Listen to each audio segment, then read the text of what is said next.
Well, hey there, everybody. Great job on week one, and we're already into week two. It seems like time goes super fast, and I'll probably say that a few more times throughout the course, but the weeks just seem to fly by.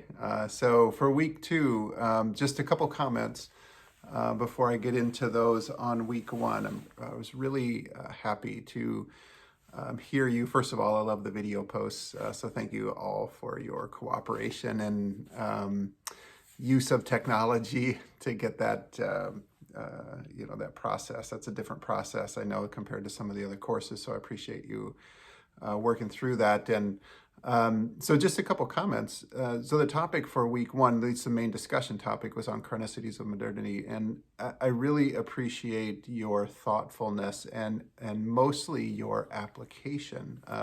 Clearly you have a good understanding of what that looks like because everyone was able to take that really challenging concept and apply it to their own lives. And that's kind of the point as we move through the course, is to be able to say, how is this affecting me personally? And then moving beyond that at some point in the course, and maybe not even in the course, maybe it comes down the road some ways, is how does this then affect the people that I interact with in my relationships? So that chronicity of modernity concept, I thought was well discussed throughout, and really a nice discussion threads all over the place. So thank you for doing that. One of the things I forgot to mention on the initial video post is that we have two discussion groups going at the same time. And you'll be in one of two and randomly put into those groups each week. So it's not the full class into each one. And I felt like the full class might be too big of a group, although I think it may not have been. It just seemed like a little bit large for a discussion group. So that's why there's two of those there. All right, so now week two, what we're doing is finishing Chronically American. And hopefully what Chronically American does this week for us is put us on a further trajectory for the idea of wholeness. And really that's kind of where the book tries to lead us, is in this notion of wholeness. And so there's a few of the main points that that go through, and I wrote them down just so I wouldn't forget. You'd think I'd remember, right? But it helps me to have a couple prompts here. But we're going to start with a further understanding about social connectedness and a greater understanding of our social networks. And I asked you to reflect on your social networks in week one, but I think this may even make more sense by continuing that reflection, even though we probably won't or don't necessarily need to talk about it in the discussion, but at least for yourselves, that you can think about this personally in your own networks with a greater understanding of what your social connectedness network looks like, given the information we're going to read about this week. And there's certainly a lot there. There's some great research. And then when we get to the next book on posturing towards wholeness, that expands that even further. So that's a continuous theme, as it should be, in the notion of wholeness. That we look to what we are a part of, what whole we are a part of, and certainly our social networks and how we are connected to others, but not just other people, but it expands this as we keep going through this course, and not just think about other people, but all other things that we are connected to. So that's where we start with this. We move into some other social science themes. One is communicative action, Jürgen Habermas's work on that, particularly with this notion of life world, which will then continue for the next 2 weeks after this week too, when we read the posturing book about how our world that we interact with influences how we do our business, how we think, how we feel, the decisions we make, the relationships we have, and so forth. And what does that mean for our personal health and well-being, and that of others? I think one of the things that might be important, and hopefully you pick this up as you read the rest of Chronically American, is that what I'm using the word wholeness to mean is a very large concept for the same notion as wellness. and as I think it's written somewhere along the way, that this idea of wellness, when I was in college, when I started looking at these things, you know, mid 30s years ago, 35 or so years ago, we couldn't, you couldn't find wellness in the dictionary. It wasn't something that was fully defined.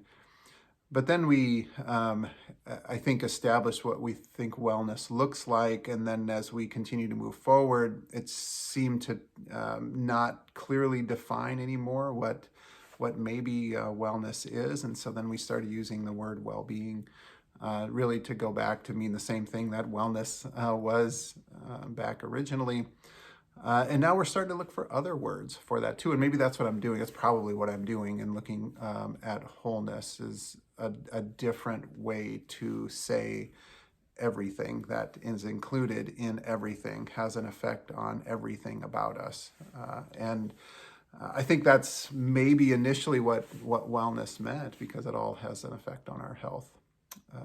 And health in the broadest sense of the term, that includes personal and outer, inner and outer, as we will talk about a lot. So then I think one of the more important topics, again, through this, hopefully to get our arms around and to be able to appreciate by the end of this course and beyond, is this idea of tinkering and transformation.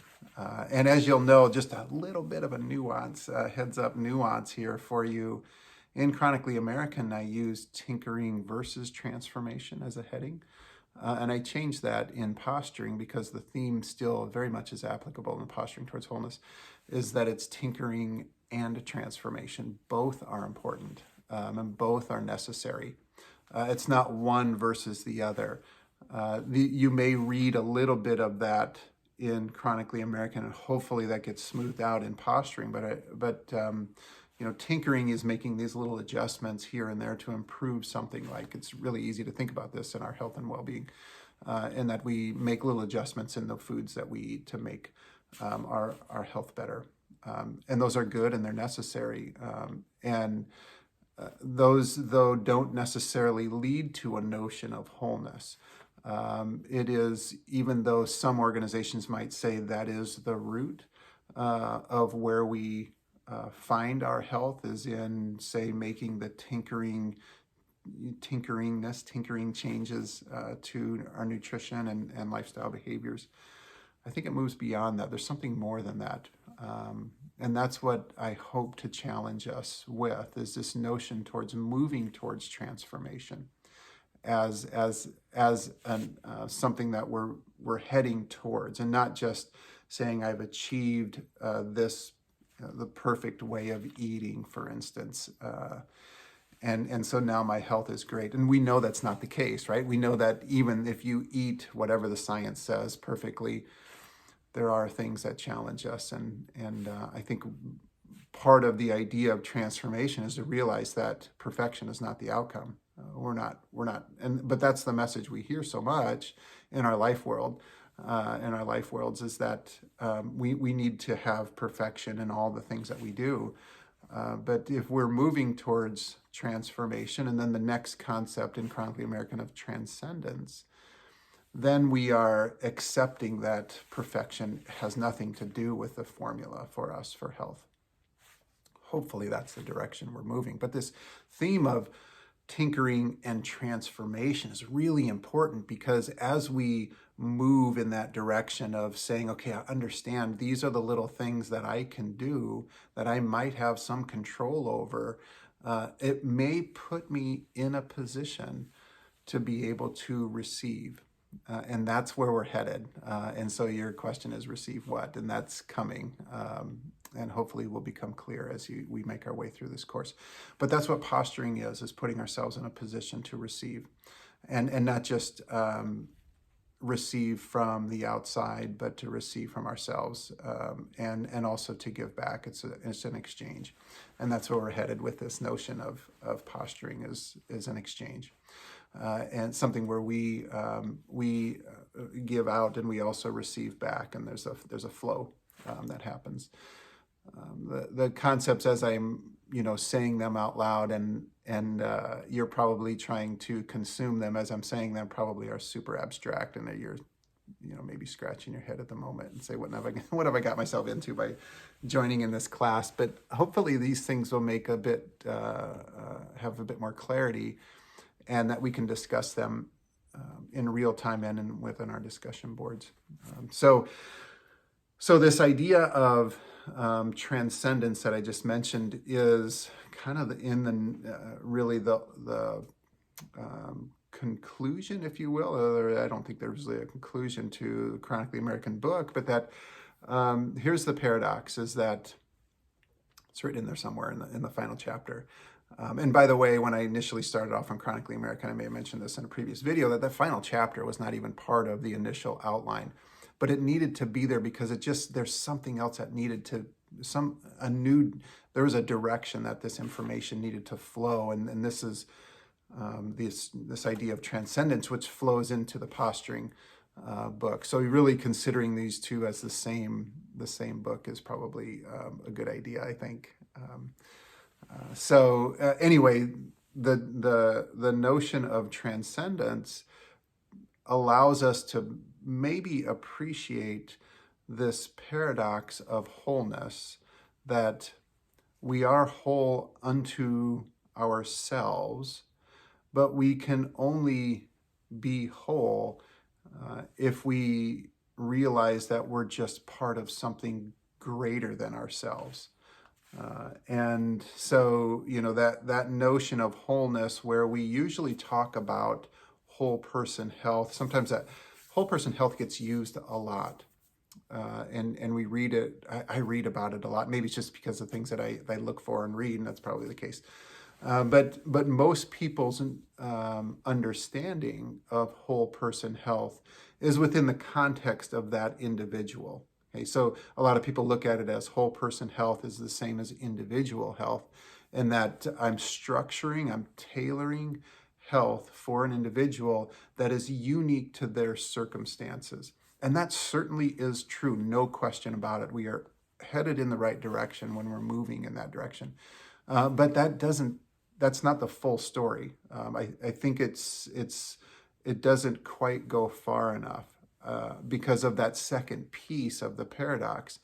And that once we can realize that our wholeness is only there if we realize that we're part of a grander wholeness, then we actually become whole, or start truly becoming whole. And I think that's really what cura personalis means. When St. Ignatius used that terms of, for his understanding and teaching that he did to his followers, and to have a greater understanding of what this means for our lives in general. And so to me, so if you're not aware, cura personalis, I'll just give a 10-second piece on this, is one of the what was sometimes referred to as a Jesuit charism, and it is Latin. Cura personalis is Latin for meaning care for the whole person. And we use that a lot at Creighton, and other Jesuit institutions do the same, because it truly is a great term for us to describe succinctly that we are recognizing the whole of an individual. But I think in the broadest context, in the maybe context that it was initially meant by St. Ignatius, and I don't know this for sure, but I do have a sense that this may be the direction, is that is only part of the story. That each individual whole person is whole unto themselves, but only whole when they realize that they're part of a grander whole. And that's where we're headed in this course. That's a really big concept, I think, to get your head around. But it's something to work with, something to chew on, something to think about, reflect about, spend time with. And it's certainly okay to not even come to terms with this, even in the 8 weeks that we are here together in this, but to let it soak and see if that makes sense as you kind of keep going down the line. But that's ultimately what we're headed towards in this course, as a grander, big question concept for this course. So then this week, in week 2, the prompt question for discussion is about tinkering and transformation. And as you noticed, I think maybe from reading through the course material, at least in the syllabus on the Blue Line site, that this is all trying to be framed around chronic stress. Because chronically American, the story behind chronically American is that Americans are overstressed. They're overstimulated, overburdened, leads to chronic stress in many ways. And because of our life worlds, our way of living that we buy into, that it has put us in a position to experience chronic stress and it leads to chronic disease. But then ultimately, what we are looking for is a notion of transcendence where Ilia Delio so adequately describes, and adequate's not even the word, beautifully describes our crisis of transcendence, where we're looking to the outside for our inner peace and happiness. But it has been there all along, and it just needs to be discovered. And that's what we're looking for in this notion of transcendence. But for this week, for the question of tinkering and transformation, how does that connect with our chronic stress? That's where I'd like for you to do some reflection about and discussing about in our groups this week. Certainly, it's easy to think about it from a tinkering side. That geez, back when I was in college, I think one of the top recommendations for dealing with stress was to get this squeezy ball and squeeze it in your hand, and that was going to be your stress reliever. And that is, I think, a tinkering example of tinkering, and maybe not even a very good or effective one, but it is an example. And I remember lots of places giving out these squeezy balls as this, way to promote whatever they're trying to promote. But we know it's much bigger than that. The story of why we have experienced stress, particularly chronic stress, is much bigger than that. We know that there's much better ways of tinkering to manage that chronic stress, and part of it has to do with the food we eat, part of it has to do with the physical activity, part of it is the relationships that we have, and both in personal and professional lives. So the story is very grand, and the topic is complex. Of course, chronic stress is. That's why we have a course that covers a great deal of that. But I think that's, again, part of the story, because it's tinkering that can put us in a position to move towards transformation. That's the notion of posturing, is using perhaps tinkering activities to put us in a position to move us along the way of transformation, and transformation then leads to this grander experience of wholeness and transcendence that we will continue to discuss as we move along. I guess I'll leave you with one other concept that we're going to talk about quite a bit as throughout the course, is the idea of dualism. And dualism comes up in Chronically American. It comes up again in Posturing. And we will actually have even further discussions about that specifically down the line with other readings. But I think this is a way to think about it for, as initially moving into this, is that dualism is our default way of dealing with, handling, understanding the world that we live in. It's either this or that. If you're this, then you have to be not that. Or there's always things that are opposing sides, and trying to differentiate, making things separate, making things look better or superior or inferior. That seems to be our default operating system that we use on this control tower that sits on our shoulders. But there's something grander than that. That's just part of the story, and if we can move beyond this notion of dualism, and now of course we need to differentiate. When we go to for example, go to the grocery store, either buying this or that we need to use those skills, and it certainly is something that is necessary, especially in our younger years, to understand the world we live in. But as we move through life and move into, as some call it, the second half of life, where we let go of these dualistic mindset for a way to explain everything, and into more of a non-duality, a more of a unitive way of understanding. That's moving towards transformation, moving towards transcendence, moving towards holism. So that's where we're headed. All right, so that's probably enough. Over 20 minutes in, that's probably enough for a video for week 2. So again, I'm really excited to read your discussions and your reflection papers, and I look forward to the Zoom sessions that we're having as well. If you need anything, if you have any questions, please feel free to reach out and let me know. Talk to you soon.